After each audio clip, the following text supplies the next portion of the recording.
ராமேஸ்வரத்தில் சுங்கத்துறைக்கு சொந்தமான 3 கோடி ரூபாய் மதிப்பிலான ரோந்து கப்பல் ஒன்று கடந்த 7 வருடங்களுக்கு மேலாக பழுதாகி கரையிலே நிறுத்தப்பட்டுள்ளது. இதனால் கடத்தல்காரர்களை பிடிக்க முடியாத நிலையும் உருவாகியுள்ளது. இது குறித்த கூடுதல் தகவலை தருகிறார் செய்தியாளர் பாலாஜி.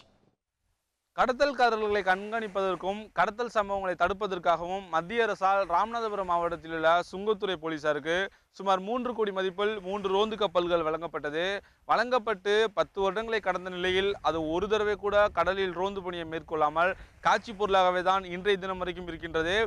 அந்த நேரடி காட்சிகளை நீங்கள் நேரடியாகவே பார்க்கலாம். தற்பொழுது நான் நின்று கொண்டிருக்கக்கூடிய இந்த பகுதியானது ராமேஸ்வரம் மீன்பிடி துறைமுகம். ராமேஸ்வரம், மண்டபம் மற்றும் தொண்டி பகுதியில் இருக்கக்கூடிய சுங்கத்துறை போலீசாருக்கு மத்திய அரசால் 3 ரோந்து கப்பல்கள் 3 கோடி மதிப்பில் வழங்கப்பட்டது. இவர்கள் வழங்கப்பட்டதற்கு மிக முக்கிய காரணம் என்னவென்றால், ராமேஸ்வரத்தை சுற்றி இருக்கக்கூடிய மன்னார் வளைகுடா மற்றும் பாக் நீரிணை கடற்பகுதி இலங்கைக்கு மிக அருகாமையில் இருப்பதால் இலங்கையில் இருந்து அகதிகள் வருவதும் இலங்கையில் இருந்து தங்கம் உள்ளிட்ட பல்வேறு போதைப் பொருட்கள் கடத்துவதும் தொடர்கதையாகவே இருந்து வருகின்றது.